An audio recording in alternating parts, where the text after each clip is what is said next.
Well, I'm very pleased to see everybody. Thank you so much for coming. Not coming out of the sunshine anymore, sadly. That seems to have gone.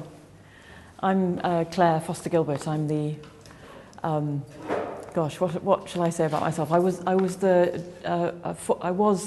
National Policy Advisor to the Church of England on environmental issues, which is really what got me into the subject, and I guess that's why JustShare still talk to me.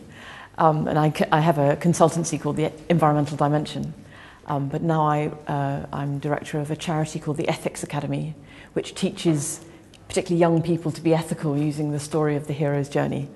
And I'm, as of last week, founder director of the Westminster Abbey Institute. So hopefully they'll be doing some good work on these sorts of issues at the Abbey as well, going into the future. But we're here tonight to hear Molly Scott Cato. It's a great privilege to have you here, Molly.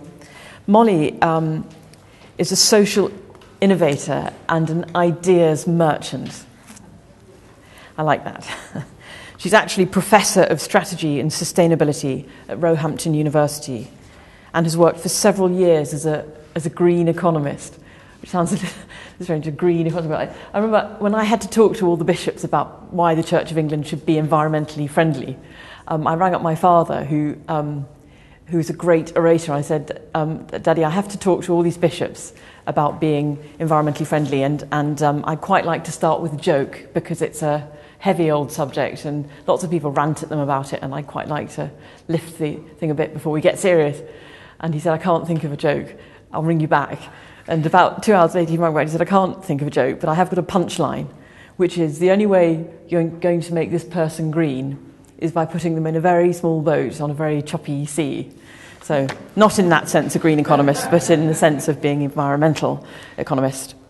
In 2009, Molly published Green Economics, an introduction to theory, policy and practice. And she's also written widely on themes concerned with mutualism, social enterprise, policy responses to climate change, banking and finance, and local economies. Importantly, her new book, The Bioregional Economy, Land, Liberty and the Pursuit of Happiness, is coming out in November, so watch out for that. And this develops ideas for a new model of stable and sustainable economic life, and my goodness, do we need that. Molly is an active member of the Green Party, and she's the party's national speaker on economics, and she leads the Green Group on Stroud District Council, so she certainly acts as well as speaks. She works with Transition Stroud and was involved in the launch of a local currency in Stroud in 2009. Is it still? It's kind of still going, but limping around. Oh, it's still there. Also director of Stroud Commonwealth. And she's going to talk to us tonight about, with the title, There is no wealth but life. Thank you. Thank you very much, and it's very nice to be in this beautiful space to share some thoughts with you. My title is taken from John Ruskin's work, and if you don't know his work on economics, it's well worth investigating. I found it very inspiring myself. So I'm going to talk about three main themes, and when I thought about them, I realised they kind of reflect the way economists divide the factors of production up between land, labour and capital, although I don't really do that myself. But I'm going to talk about financialization, the process of how our economy came to be dominated by money, and that might relate to capital. And then I'm going to talk about ecosystem services. I'm going to be fairly critical of ecosystem services as a concept, and that you might think of as relating to land. And then I'm going to talk a little bit about work, and I'm going to interpret work more widely than just labour. So I'm going to, basically that's the critical part, where I'm going to discuss how those three parts of our economy have come to be challenged and themselves have come to challenge our values, I think, as a result of the way our economy's developed. And then I'm going to propose some solutions in terms of reconnection. So I'm really making a critical thesis based on the fact that these three systems have all started to disconnect us in various ways. And then I'm going to propose basically, the bioregional economy as a means of reconnection and also regeneration in a kind of more biological sense. Okay, so starting off with financialization, I've got a rather lengthy quotation here from Toporowski in a recent special issue. And this gives you a definition of what academics mean by financialization. So it's as he says, the financial growth of the past few decades does not represent a subordination of public authority and political capacity to the expansionary forces of global financial markets, but has rather been a process whereby new organisational linkages were forged and particular relations of institutional control were constructed and consolidated. Fundamentally, financial expansion is a process of institutionalisation whereby the web of capitalist power is cast over a wider set of social relations and becomes more rather than less rooted and organically embedded in the fabric of social life. So people that talk about financialisation, academics who talk about that as a concept, tend to see it in a critical way, and they see it as a means by which the focus of the economy has been purely on finance, and there's been a divorce between the real economy and the financial economy. And I think what follows from that is the fact that our values actually become kind of displaced, and in fact the values of finance then start to predominate in a whole range of areas of our lives. And I've got a couple of examples of that. One is a TV programme you may have seen recently, which was supposed to be an art history programme, but it was called How Much Is It Worth? So basically they presented a whole load of, lovely paintings, Van Gogh and so on. But rather than, looking back to Kenneth Clark and his amazing programme Civilization, now I'm showing my age, but, where the focus was on the culture and the quality of the art, this time the focus was on how much the painting was worth. And I think very often when we see art discussed, actually, that the price is a key component of why something might be considered valuable.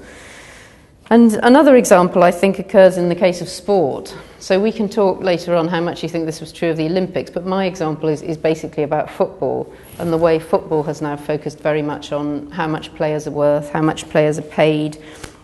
And perhaps the most glaring example of this is Manchester United, where the Glazer family have themselves profited massively. According to my sources, they've taken millions of pounds out of the club and replaced it with debt. So they've seen sport as an opportunity basically to enrich themselves. And so again, in sport, the focus is very much on cash rather than on the quality of the sport or the social values that are in sport.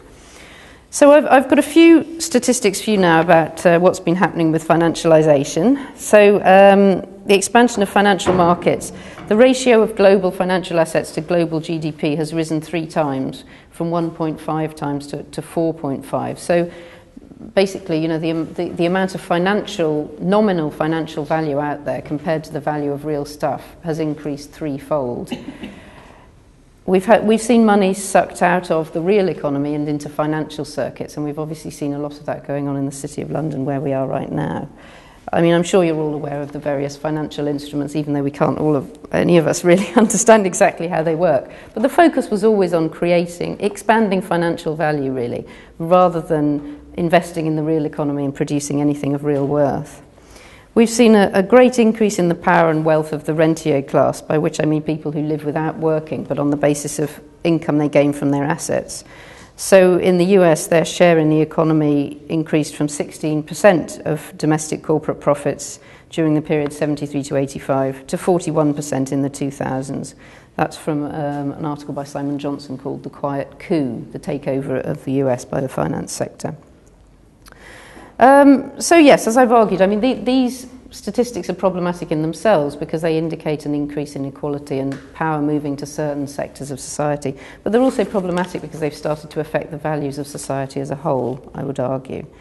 And we've also seen various inquiries into what's been going on in the city. But again, these inquiries are very much dominated by the same sorts of people who work here and so who share that kind of value system. So we're not seeing ordinary people represented when these developments are questioned and examined. So just in terms of 2 recent inquiries, the Bischoff and Wigley reports, apparently there were 662 years of work experience amongst the members of those committees, and 75% of those were spent actually working in the city. So the inquiries into what goes wrong in the city are very much dominated by the same people who work there. 90% of witnesses came from finance or consultancy with revenue links to finance. Membership contained no non-financial businesses and their trade associations, no trade unions, despite the unionisation of retail finance workers, no NGOs to represent consumers or press social justice agendas, no mainstream economists or heterodox intellectuals, very few politicians or civil servants. So again, with the inquiry into banking and the suggestions as to how banking should change, it's very much dominated by one sector of society. And our economy is as well, and I've got a graphic here which I can't show you because I agreed to not use PowerPoint, but basically it's very much about how the economy is out of balance in terms of the finance sector dominating, and the agriculture sector is about 10 billion here on this graphic, whereas finance is about 400 billion. So that kind of brings me back to my original theme, there is no wealth but life, because I would say that the real value, the real wealth of the economy comes from the land, from what we can actually consume, whereas the sort of artificial value created in the city is become problematic and has left our economy out of balance. So, moving on to my second subject, I'm going to have a quick go at ecosystem services now, which I find a very problematic concept. For those of you who haven't really got a handle on this phrase at all, ecosystem services is a way that economists use to kind of indicate the value of nature. So an example of an ecosystem service might be pollination. So what an economist would do would be to say, well, pollination is really important to agriculture, so let's see if we can price the value of pollinating all those plants by hand, and then that is the value of that service. And the argument really is that by putting a price on that service, you are beginning to value it. And I kind of see it as the opposite of that. I think that by putting a price on it, you're kind of diminishing the value of it. This is quite a crucial discussion because ecosystem services as a concept, although it was invented by economists, it's completely spread now throughout the environmental community. And it is the kind of basic way of conceptualizing the value of nature. And I think it's problematic for various reasons. I mean, one reason is that if you value environments, then they have a different value in different places. So there's a very famous quotation here from Larry Summers, who was at the time working at the World Bank, but later advised Bill Clinton. And what he says is that, I think that the economic logic behind dumping a load of toxic waste in the lowest wage country is impeccable, and we should face up to that. Anyway, that's a fairly bold statement, isn't it? And I'm sure he wished he hadn't written that down. But it actually makes perfect sense in terms of putting a price on nature, because if the people who are going to lose that bit of nature are poorer, then apparently then the value of their loss is less. And a similar argument can be made about costing human lives, which I'm afraid economists also do. And so if you're going to dump toxic waste and people are going to die, it's far better to do that in areas of the world where people are cheaper, because people are valued by economists in terms of how much they won't earn if they die, or how much you'd have to pay them as compensation if they did die. And anyway, let's just realise that's what economists do. That's not the kind of economist I am. But within the whole sort of conception of how these things work, this just makes complete rational, logical sense.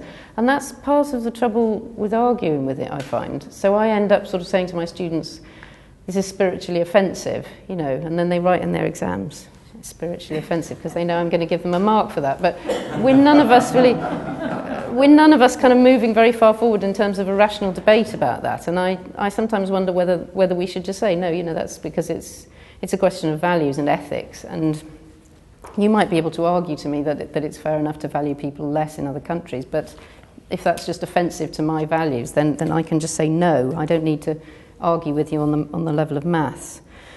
Anyway, so that's people being worth a different amount of money, but actually environmental impacts are also worth a different amount through time, because there's a process that economists go through which is called discounting.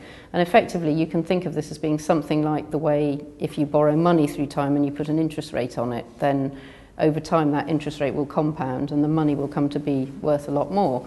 But in environmental terms, the discount rate will reduce the impact of something negative in the environment, say again toxic waste, over time.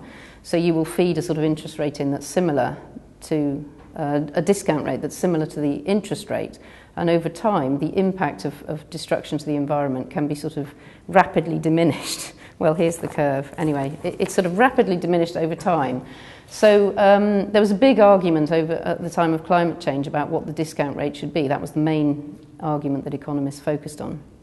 But you can imagine, if you can imagine what an interest rate of 5% would do to money you borrowed, if you put a 5% interest rate into the discounting of environmental damage, then very soon, when you carry out the cost-benefit analysis, the damage will be shown to disappear. So I think that's really, really troublesome in terms of future generations, because if you think that the environmental impact of what you do now should be measured the same for all generations, then you would have to put in a discount rate of 0, or possibly even a negative discount rate to account for the damage we've already done.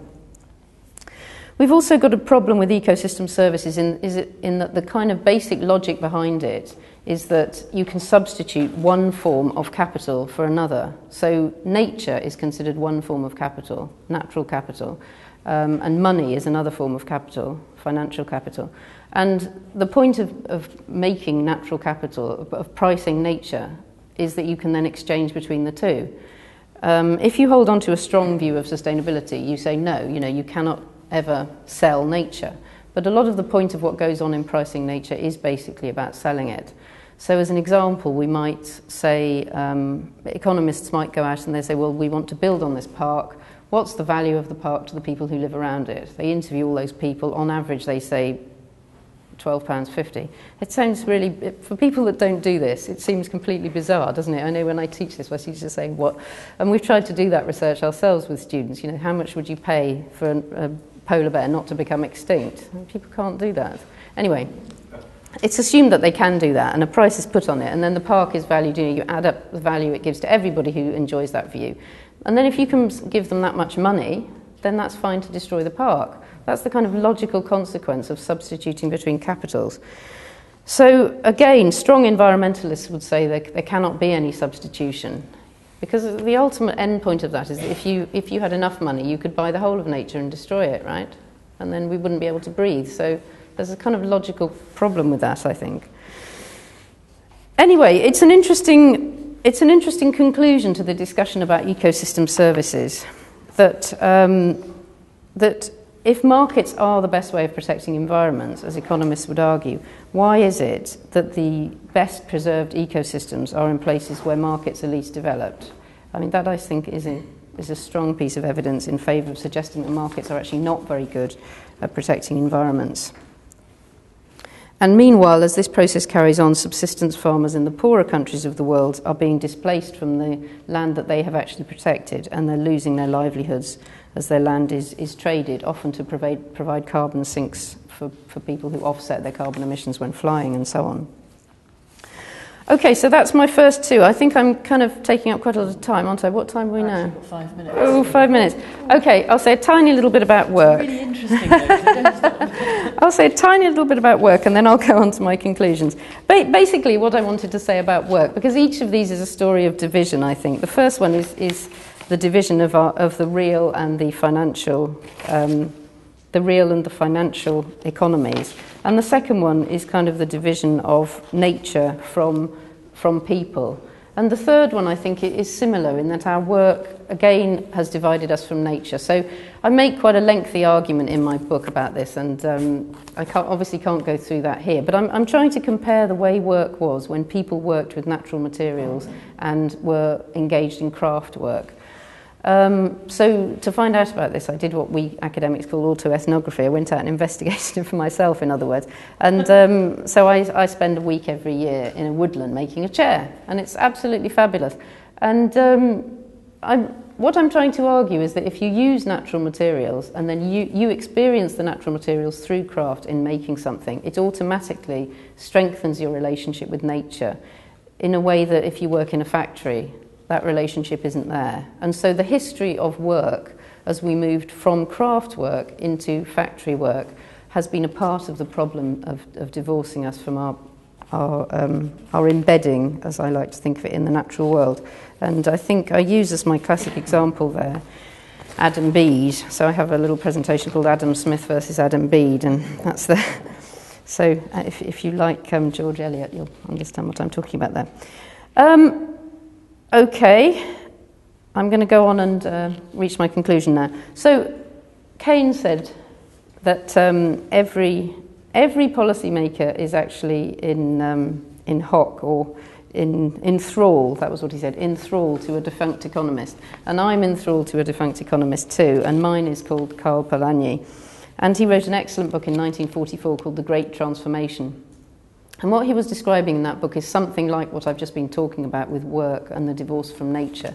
He was talking about the way, the great transformation he was talking about was basically the Industrial Revolution and the change to our economy when we moved away from a sustainable kind of provisioning economy into an economy based around the market. And he conceives of the market as what he calls a utopian endeavour of economic liberalism. And he basically thought that the attempt to sell everything through the market was completely misguided. And what he argued was that actually traditional forms of economic organisation relied on systems of reciprocity. So people shared with each other and they reallocated goods between them. Whereas in a market system, what we've tended to do is produce things and then sell them for money. And he thought that actually that was very destructive socially. But then I've extended that argument to say it's also problematic ecologically because of that same separation. When you produce something, when you work and you earn money and then you use that money to buy something that's been made elsewhere, you don't have that close connection between the local environment and your own work. And that, I think, is very problematic in terms of our inability to live comfortably within our own environments. So what I propose instead is this idea of the bioregional economy. And that started out as a kind of genuine proposal about what local economies might look like. So saying, well, what is a local economy? How big is a local economy? Let's think about it in terms of a bioregion. And a bioregion is a kind of naturally defined area. So instead of our counties, which are very often kind of administrative areas that resulted from various historical treaties or whatever, it's saying, no, you'll take a region that's defined by geographical boundaries. So I live in Stroud, so my bioregion will be the Cotswolds. I'm not sure what happens about London, but anyway, you can imagine kind of the Thames Valley might be a bioregion. I'm trying to get funded at the moment to work out where the bioregions might be in Britain. They've been defined for Australia. Australia has 86 bioregions, which it uses for environmental planning. But anyway, I'm trying to then suggest that the bioregion might be an area that you think of in terms of provisioning. So this has quite a lot of advantages. One of the advantages that I see is that you are actually able to take responsibility for your own local area much better. So at the moment, what we can do is use our power in the world to buy resources that were produced somewhere else. And we can't really take responsibility for the environmental consequences of that. But if we were to meet our needs locally and to keep the wastes that we produce within our bioregion as well, then we've got much better accountability, I think, in terms of the kind of lifestyles that we're leading. Also, going back to what I've already argued about connection and so on, I think local production will also, and local consumption will also help us to connect better to our local land. So in the case of Stroud, we have a community farm. I only eat vegetables grown on that farm, and consequently I'm very aware of what seasonal vegetables are, especially in February when it's almost all turnips. And so, that's completely different from going to a supermarket and finding whatever's been flown in from around the world. And so it's going back to a time when actually your decisions about what you were going to eat and consume were based on availability rather than your sort of desires, which are often actually conditioned by advertising. And I think the third thing that I would say about the strength of the bioregional approach is that it really helps to build community, because again, thinking about our work, a lot of us actually don't find any particular sense of identity in our work. In fact, it's often quite difficult to describe what your work is. Most people spend most of their day sitting in front of a computer, and our work lives have become kind of homogenized. Whereas if you're a person that fulfills a particular role in the local economy, then again that can help to find your role in the society. And so I think that's enough. I think I've said enough. Let's move on to questions. Okay.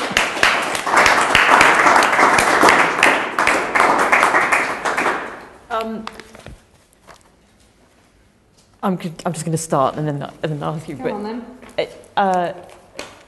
It's the utopia you're describing. in a way. And how on earth do we get from here to there? Particularly given the fact that so many of us live in cities. Well, I don't see utopia being a negative thing. No, and in fact, actually, the word that came to mind was medieval, and not in a negative sense. Right, yeah.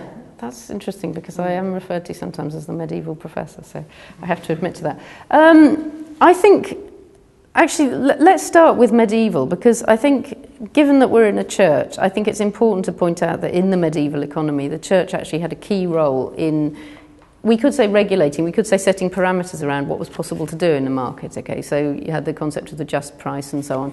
And I think today a church would if it had that same role in the economy, it would be similarly making rules or regulations around environmental matters, I would suggest. And I see a real benefit in that. I think what happened in the early modern period, and as capitalism became developed, was that any sort of sense of religious or actually social control over markets were eroded. And there was a time when that was, that brought about a great flourishing and a great growth. But I think we've gone too far now, and we need to think again about what the strictures might be. Perhaps they wouldn't be religious in the future, but at least they might be social and moral. Actually, that's quite important.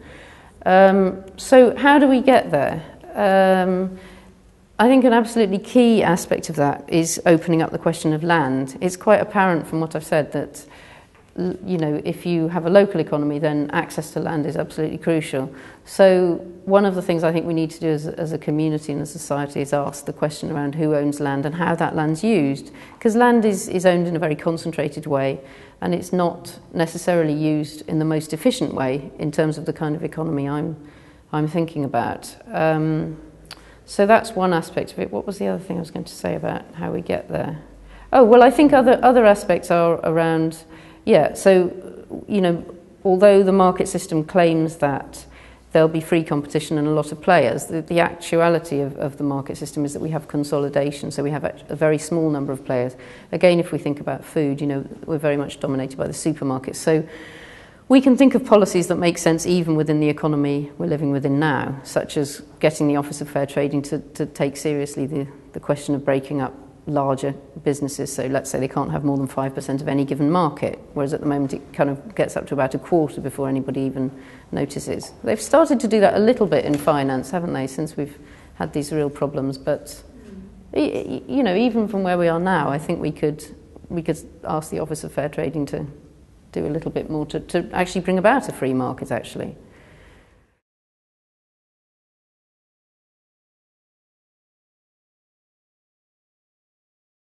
Okay, well, I think that's a decision that you have to make about basically strategically. I think once you've started down that slope, it's very slippery, and where you end up is selling nature. And I've kind of observed that happening. And somebody told me a good quotation recently that apparently Gus O'Donnell, who used to run, the civil service, I think, wasn't it, said about all of this kind of stuff, if you treasure it, measure it. So if you're not measuring it and basically putting a price on it, you're not giving it any value. But my response to that was to say, well, what about your children? If people started putting a price on their children, we're still selling them, other people would be horrified, right? So why don't we make that argument in terms of our children? So my thinking is actually, the really valuable things you can't price. Why do we have a National Health Service? Because we think that health is beyond price, I would argue. So if we haven't noticed that bees are really important, there's something wrong with us that's not going to be cured by finding a price for bees, I think. And just on the question of the bees, I think that brings us to another point about how we tend to see nature in terms of what it can do for us, right? And that's also quite problematic, I think. So these people had not got as far as pollination, they'd only got as far as honey. But what about the bee? What about the bee? What about the bee having a right to be a bee? Did it have to do something for us to have a right to exist? I think I am still thinking about that, because I'm still thinking about my relationship with animals and our relationship with animals, and I haven't sort of finished my thinking in that area, but I am at least raising that as a question now, because I do notice how extraordinarily exploitative our attitude is. With people where they're at, and then you can have a deeper conversation Okay, well, I'm always for challenging where people are at. But you know, people work in different ways. People work, and that's fine. That's absolutely fine. I'm sure they appreciated the B more after they left than when they got there. So.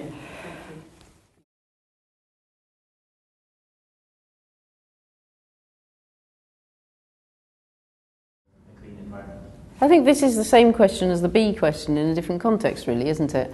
Because it's asking, do you have absolute moral values, or are they relative? Are they relative in some sense? So if you can get more benefit from the clean water, or you know, people will notice more about the pollination, then is it okay to sacrifice that principle? And I think part of the reason I would say no is that I'm considerably more cynical about economists than you are, and that's because I know more about them, probably. That's probably part of it. Oh, you are one.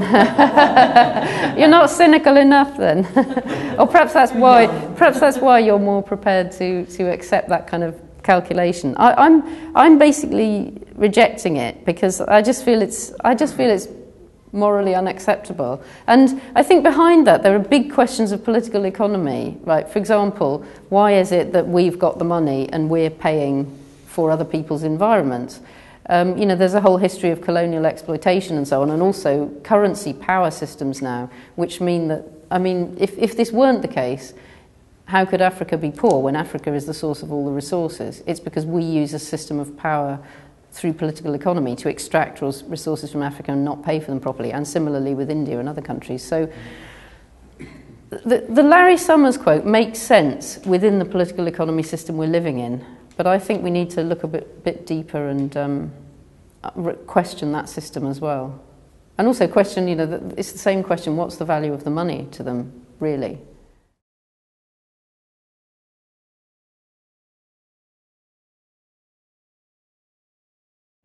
Yeah, well, there's some interesting stuff about that. I mean, the first thing is, I agree in the sense that we ought to have much more participatory decision-making about these things. At the moment, what happens is you'll tend to have a cost-benefit analysis, which will be seen to be a technical exercise.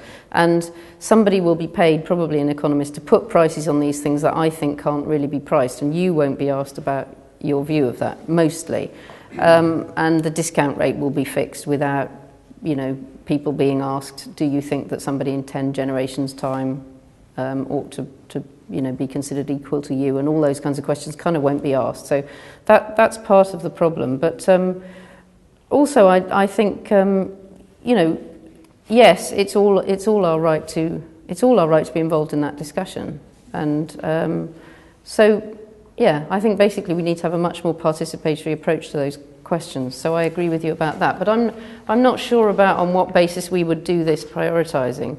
And there's some quite interesting research carried out. Economists call this the difference between extrinsic and intrinsic motivation. So apparently there was a community in Switzerland, I expect you know this one because this one's quoted all the time, where they were asked if they would have a toxic waste dump. And they agreed on the basis that they would then be performing this useful service for the rest of the community. And then they were offered money. And then the support for the repository actually fell because they kind of felt, you know, well, I don't know, they were giving something, and then when they were being paid for it, they refused to accept it. So there's an interesting way in which money changes our motivations, and kind of then they wanted a lot more money. You know, either they do it for free, or they suddenly wanted a lot more money.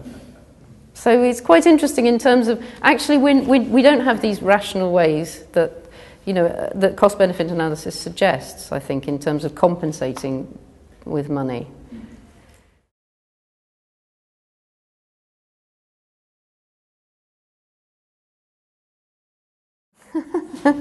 Well, that's kind of why I use that phrase, because I don't really know what I mean by it, you know. So, I mean, I feel like I ought to... Exactly, they all write it down, and they kind of know what I'm on about, and I know what I'm on about, but there's a way in which I can't really define that rationally, I think. It's the same as like when I say, would you price your children? Everybody laughs, because it's clear that nobody would, because it would be spiritually offensive. But, I mean, I have a friend who's a philosopher, and I probably ought to get onto him, and we ought to decide between us what that means. But do you mean it's different from morally offensive, is it? Spiritually offensive? That's an interesting question. It feels a bit theologically weighted to me, that's what I see what you mean. But don't stop using it. Yeah, I suppose it is. I suppose it is. It would be different from ethical or moral. Yes, it would be more sort of transcendental than that, I think. A sense of the spirit. Yeah, I think so. I think so. But anyway, just coming back to the point about accountability, I think that is very important. I think often we, for example, people will fly. They'll make a decision about flying without really understanding the implications of that, and they'll say, well, everybody else flies, and so next door flew 3 times last year, and so there's no way of kind of actually taking your own personal responsibility for climate change seriously. But in fact, there is a model that does that, which is the contraction and convergence model, and it tells you how many tons of carbon dioxide you can put out in a year. And if you fly to America just one way, you've used up your whole carbon budget for the year. So actually, you know, we can answer those questions, and I think it's good to do that at an individual level, but it would be much better to do that at a community level, I think, and then it would again be a more participatory process and less like some people appearing to wear hair shirts. And because I'm a real hair shirt person. I mean, I'm not a hair shirt person, but I'm the person that everybody says, oh, they apologise for flying, and I feel like saying, well, either don't fly or just fly. You know, don't come to me for some sort of, you know, moral excuse for flying, because I'm not going to give it anyway. Exactly, absolution. Exactly. Well, anyway, I'm not in that business, clearly. But yes, anyway, there are, you know, I think it's 3.67 tonnes actually of carbon dioxide a year, and you can sort of work out how much various activities use of that. And so, yeah, I think that is important, but at a community level it is better, and that's kind of part of the point of the bioregional proposal.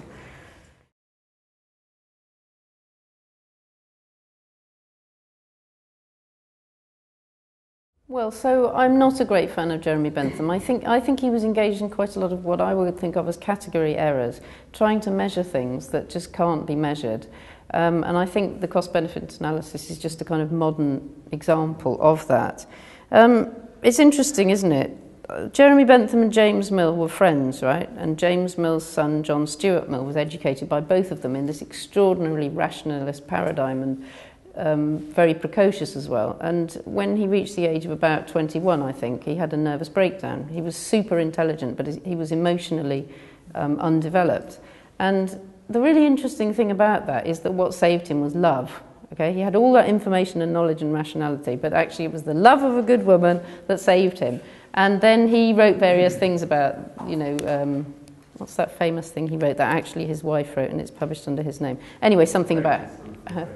No, something about how women should be treated. Apparently she was also involved in On Liberty, how women should be treated equally with men, which of course they weren't at the time. So, you know, I think that there are certain things where calculation and measurement are useful, but there are whole areas of life where they're just inappropriate, I think. And so I think that's why Jesus said that stuff about love and money, myself. And I think he was right. I think they're just different categories, and trying to make them comparable in any way is just a mistake. God and mammon. Exactly, God and mammon. You can't serve God and mammon. Yeah. Paul said the love of money is the root of all evil. Right. So is it the God and mammon? Well, both. Oh, both. But, yeah, particularly the Jesus one. Yeah. Sorry, you and then you.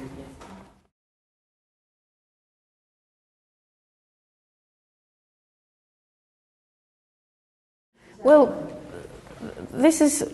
I mean, both your questions raise the same issue, because you're thinking that money has some independent power. So you're saying your flying is fine because you're bringing money, and we can't do what we need to do because of money. But I would challenge this independent existence and this independent power of money. I think that the way money is created means that money is available to do certain things, but not available to do other things. So I think money should be created in a different way and controlled by different people. And then you wouldn't need to be flying to earn money. And similarly, we would have money available for creating our local economy. For example, the money I've created is available for our local economy because it's local money, right? Anyway, that is another huge argument which I can't follow through entirely here, but I think questioning how money is made and therefore who owns it is crucial to understanding how we can redesign our economies. But on the question of flying, I think, I mean, you're not alone in that. A lot of people fly an awful lot. A lot of academics fly an awful lot. But I can't understand where the difference comes flying for work or flying for leisure, really, because it's about the kind of work you choose to do. Does that require flying? And part of the shift we're talking about would be towards a world where actually people wouldn't need to fly, because their provisioning would be much more local. So you wouldn't be creating that need not only for flying but for commuting as well. Like I commute to London, I'd much rather not. But you know, there isn't a university nearby that would employ me, and all the students are travelling, and now to Cyprus and Dubai and all sorts of places where universities are being encouraged to have international campuses. But also your question about cities, that's basically a related question, I think, which I didn't answer the first time around. And I think it is problematic. It's kind of not a problem for me, it's a problem for us, in that cities are extremely unsustainable and very energy intensive. Apart from in transport, where rural areas are more unsustainable and produce more carbon dioxide for people to get around, partly because we don't have proper public transport. But cities cannot meet their own needs from within their boundaries, particularly very overdeveloped cities. Some are making strides towards that, but I can't... Herbie Girardet has done some calculations about the size of London's footprint, but it's something like 1/14 of the whole of the UK is taken up just with meeting the needs of London for water and for food and so on. So this way of living made perfect sense when we had fossil fuels available and we could burn them without creating, or rather without understanding that we were creating a lot of environmental problems. But once you do realise that, the whole design of bringing food in and taking waste out is just using a whole load of energy that isn't achieving the maximum in terms of well-being, and that's the way cities survive. So I do see part of the transition we're going to make as living in smaller units, more like a market town, where you have the sort of urban settlement with the hinterland around it, rather than these massive kind of mega cities, which are just very inefficient in their use of energy. There is some potential for growing food within cities, that's true, and London Food is actually working on that, and I find that, you know, a really encouraging development. But I still think the kind of patterns of habitation we've got now are post-industrial, fossil-fueled kind of systems, and I think they will be changing.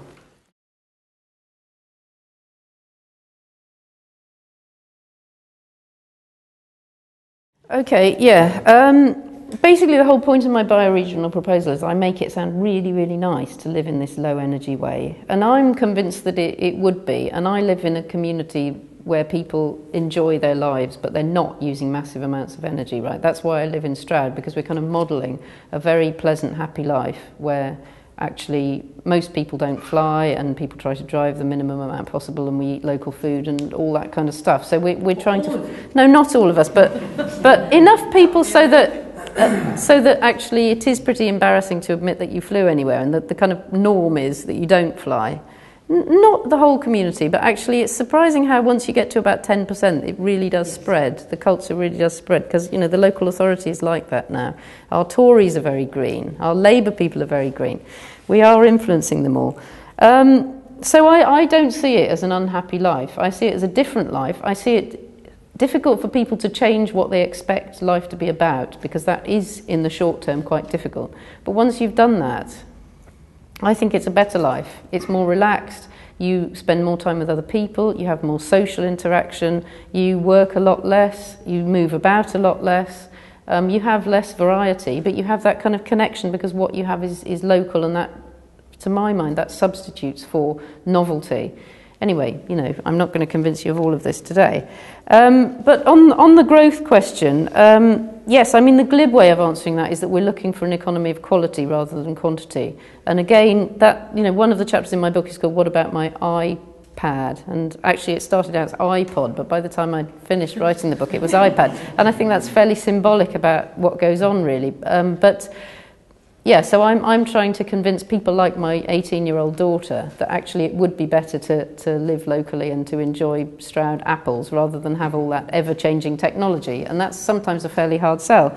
But, I mean, the kind of upside, in a way, is that growth has stopped, right? We're not living in a growth economy.